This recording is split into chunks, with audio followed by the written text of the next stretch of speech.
Hi guys, well welcome to today's lesson. What we're doing is threading on a small ball sinker, and we're going to rig a knotless soft plastic, but this case we're going to put use a long soft plastic, so a zipper curl tail shaker.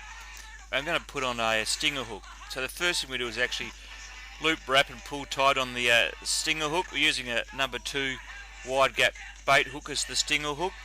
So we wrap the line around the ball through the eye. We then take out our zipper curl tail shaker. We then measure where we want the stinger hook to go in relation to the soft plastic. So we just hold the hook against it. We then take our head hook that we're going to use.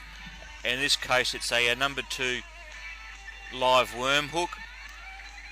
So we measure where the stinger hook is. We then hold the line against where we want the head hook to go. And that's the same process.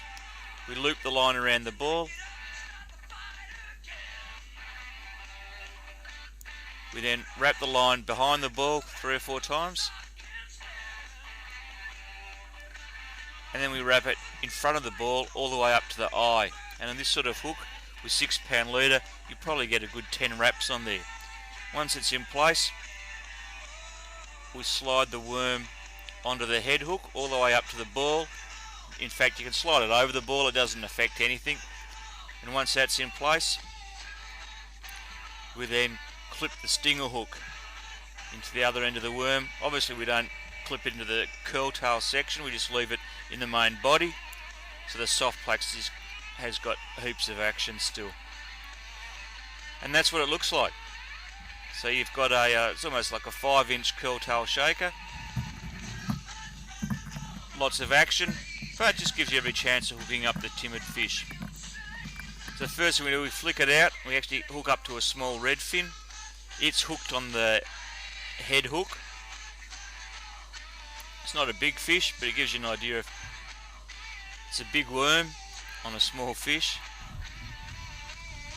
And that one's released. And a short while later we were trialling the curl tail shaker, and we've picked up a little trout. Now he's actually been hooked, it's a little rainbow trout I think. He's been hooked on the stinger hook at the back of the worm. So you can see on that rig that that would have been a bite and nothing else normally if you're using a normal jig head, but in this case using the stinger hook we've landed the fish. And that one's released to swim away and grow bigger and fatter. Thanks for watching.